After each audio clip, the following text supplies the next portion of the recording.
Hello friends, एक और session में आपका स्वागत है। डेट है 14 अप्रैल 2023 और वीडियो का टॉपिक है इजराइल ईरान वार में इन्वेस्टमेंट पर फोकस कहाँ करें, कहाँ निवेश करें, कहाँ अपॉर्चुनिटी है। ये हम आज इस पर डिस्कस करेंगे। जो कि आप जान रहे हैं कि इंटरनेशनल सिनेरियो में ईरान और इजराइल के बीच तनाव बढ़ चुका है। आज भोर में या रात में ईरान ने इजराइल पर पलटवार किया है और इसका जवाब इजराइल देने के लिए भी तैयार है। जैसा कि दोनों देशों की आप हिस्ट्री देखेंगे लड़ाई के मामले में, तो दोनों देश जिद्दी है और युद्ध के मामले में कोई पीछे हटने वाला नहीं है। इजराइल ताकतवर देश है, तो निश्चित ही अगर जो वार फ्रंट खुलता है तो वो युद्ध करेगा, वो पीछे हटेगा नहीं। बाकी ये सब बातें तो बात की हैं। युद्ध के विषय में बस यही कहना है कि युद्ध दुखद है और यह एक अमानवीय चीजें होती हैं। युद्ध कोशिश करना चाहिए कि दोनों देशों को किसी फोरम पर बैठकर बातचीत करनी चाहिए और मसले को निपटाना चाहिए।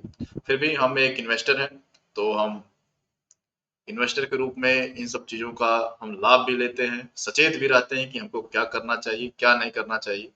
आइए उसी की स्टडी करते हैं। और इस स्टडी करने से पहले हम ये आपको बता दें कि ये शेयर मार्केट पाठशाला सिद्धार्थ नगर है, जो लीगल एंड ट्रेड चैनल के तहत यहाँ पर आपको जानकारी प्रोवाइड कराई जाती है। हम सेबी रजिस्टर्ड नहीं है, हम कोई बाइक सेल नहीं कराते हैं। अपने इन्वेस्टमेंट एडवाइजर से हमेशा संपर्क में रहिए फाइनेंशियल एडवाइजरी के लिए।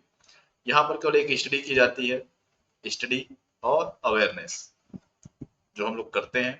बाकी हमारी क्लासेस भी चलती हैं, जो हम बिगनर्स कोर्स चलाते हैं कि कम से कम शेयर मार्केट और दूसरी फाइनेंशियल चीज़ों को, कम से कम बेसिक चीज़ों को तो आपको जानना ही चाहिए। आने वाले समय में ये काफ़ी ज़रूरी है, आने वाली पीढ़ी के लिए भी ज़रूरी है। बाकी अब देखते हैं इजराइल ईरान वार में हमें क्या करना चाहिए। हमने एक पीडीएफ बनाया है, आप इस बिंदु को नोट कर लीजिए।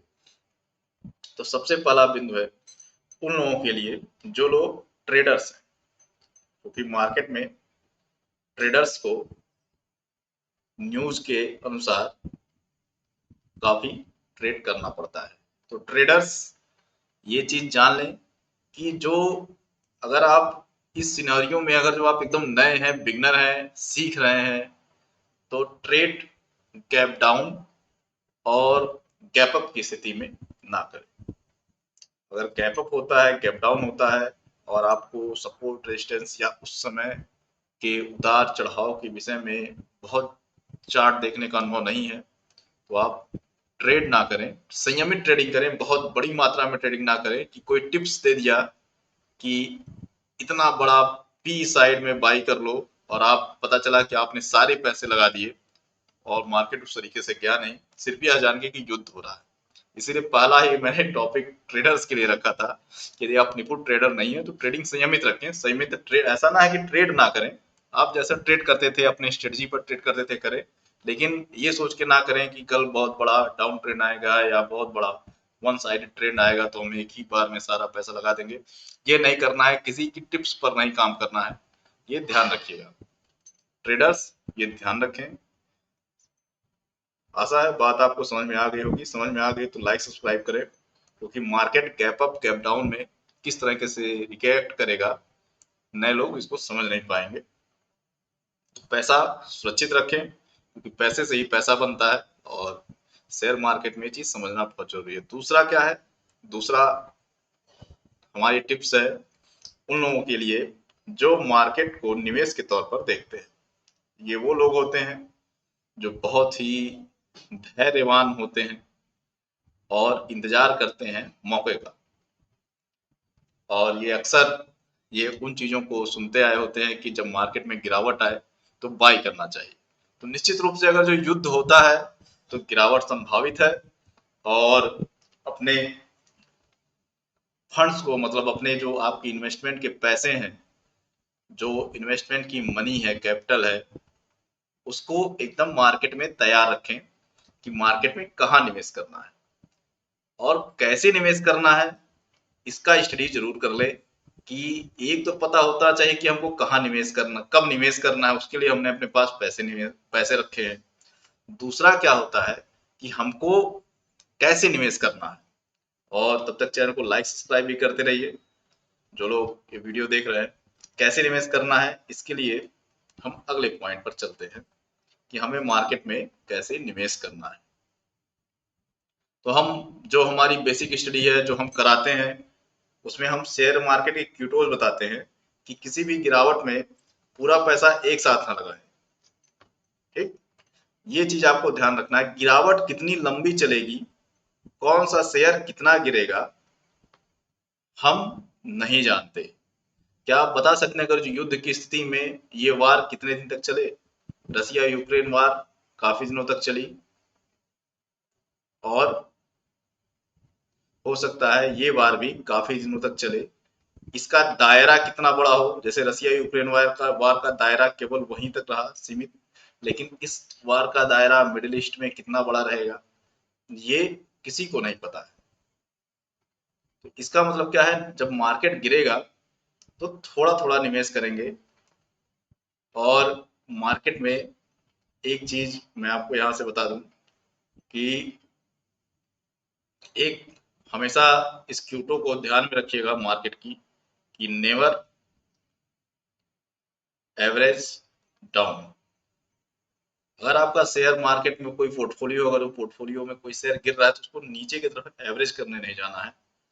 हमें जब एवरेज कब करना है, उसके सपोर्ट को देखकर कि जो शेयर है वो दोबारा चलेगा। इसकी स्टडी प्रॉपर कराई गई है, जो लोग हमारे बैचेस से जुड़े हो जानते हैं ये क्यों कहा जाता है। तो नेवर एवरेज डाउन वाली स्ट्रेटजी को लेकर चलेंगे और गिरावट में पूरा पैसा एक साथ नहीं लगाएंगे।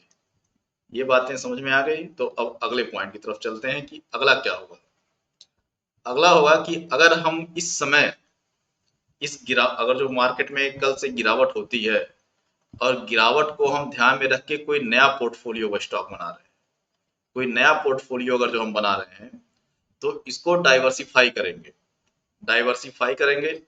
और कोई मतलब ऐसा नहीं करेंगे कि एक थीम के हिसाब से या किसी सेक्टर के हिसाब से निवेश करेंगे।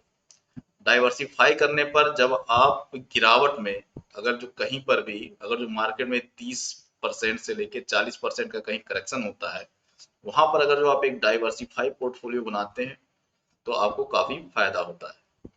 तो ये ध्यान रखेंगे, डाइवर्सिफाई पोर्टफोलियो कैसे बनाया जाता है ये हम लोग की वीडियोस में आपको मिल जाएंगे। चैनल को लाइक सब्सक्राइब करते रहिए, इस तरह की वीडियोस हम बनाएंगे आने वाले समय में।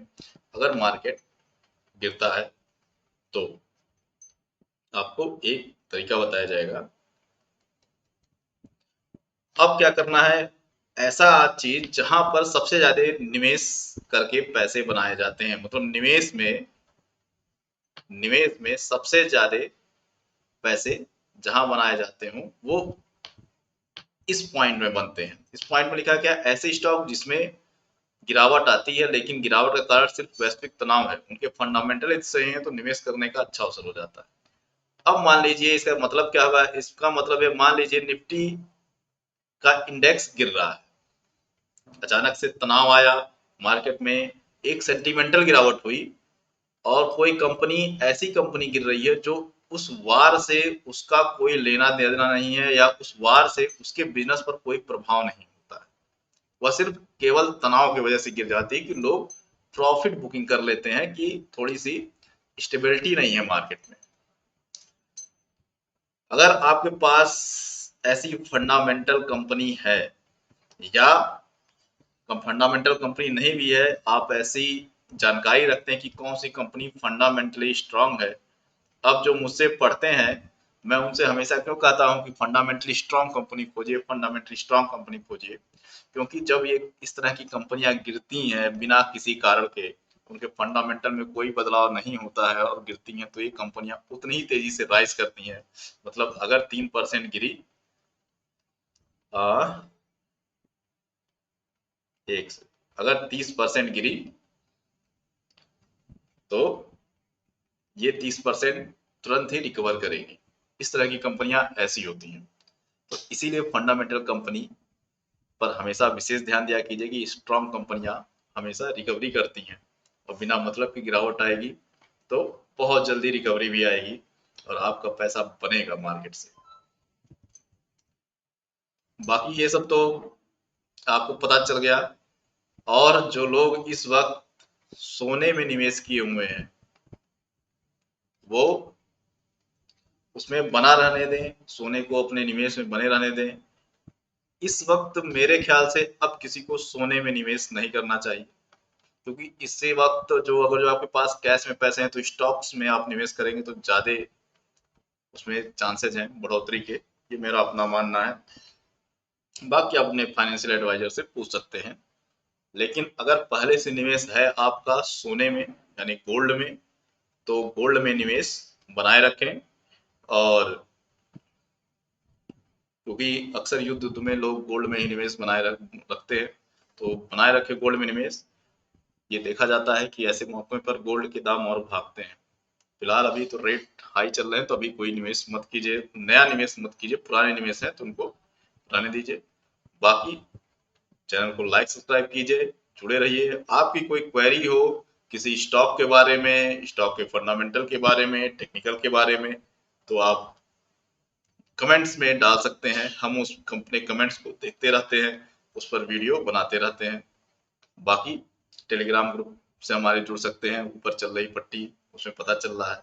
हम आपको आने वाले समय में डेली निफ्टी की एनालिसिस भी प्रोवाइड कराएंगे, जो स्टडी पर्पज से होगी। कैसे निफ्टी को स्टडी किया जाता है और उसको एनालाइज किया जाता है कि कैसे ट्रेड लेते हैं, इसको भी हम प्रोवाइड कराने वाले हैं। तो हमारे साथ बने रहिए। तब तक के लिए जय हिंद, जय भारत। आपकी रात्रि शुभ हो।